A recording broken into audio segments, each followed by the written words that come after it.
చెప్పండి అమ్మా, ఇప్పుడు ఎలక్షన్స్ వస్తున్నాయి మీ జూబ్లీ హిల్స్ లో, ఏ పార్టీ గెలిస్తే బాగుంటది? మాకు టీఆర్ఎస్ గెలిస్తే బాగుంటది. ఎందుకట్లా? అన్ని పనులు మంచిగా చేస్తాడు, చెప్పంగానే వస్తాడు, ఫోన్ చేసినా గానీ ఎవరికన్నా పంపిస్తాడు. రోడ్ మంచిగా లేదంటే రోడ్ అన్న మంచిగా చేస్తాడు, రేషన్ లేదంటే రేషన్ కన్నా ఎవరికన్నా ఇస్తాడు, ఏదైనా మంచిగా చేస్తాడు ఆయన. కాంగ్రెస్ ముఖ్యమంత్రి అయినాక ఏం చేస్తాడు ముఖ్యమంత్రి? ఏం పీకడాడు, ఏం కాదు అంతటి. ఆయన మొత్తం మీ మహిళలకు తులం బంగారం అన్నాడు, గ్యాస్ అన్నాడు. గ్యాస్ ఇప్పుడు 4 గ్యాస్లు ఉన్నాయి, అవే 10,000 రూపాయలు ఇస్తేనే గ్యాస్ వస్తుంది. కరెంట్ బిల్ అదే 1000 రూపాయలు ఇస్తే కరెంట్ బిల్ అవుతుంది. ఒక్క 4 మీటర్లు ఉన్నాయి కానీ ఒక్కడు కూడా ఇది కాలేదు, ఒక్కడు కూడా జీరో బిల్ కాలేదు, మాకు జీరో బిల్ కాలేదు. ఒక్కొక్కరికి 2500 ఇస్తానే కదా.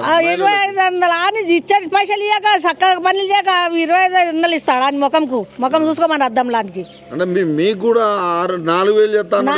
అదే మా పాత పింఛన్ కేసీఆర్ పింఛన్ ఉన్నది, అని పింఛన్ అయితే అస్సలు లేదు మాకు. అదన్నా కరెక్ట్ టైం కరెక్ట్ టైం కాదు, 9 మొత్తం నెల దాటిపోయినాక ఇస్తాడు పింఛన్. ఒక 2 నెలలకు ఇచ్చేది, 3 నెలలకు ఇస్తాడు, 2 నెలలు ఇస్తాడు, 1 నెల తినిపోతాడు. ఇంకేం మరి మీకు ఎట్లా గడవాలి? మరి ఎట్లా గడవాలి? ఆడు ముఖం లేదు రాతందుకు బస్తీలు వస్తానే లేదు, ఆ మూలకెడిగి అటే పోతాడు, ఇంకా ఇట్లా రానే రాడు అసలు. అంతే పని అన్నది, అంతే.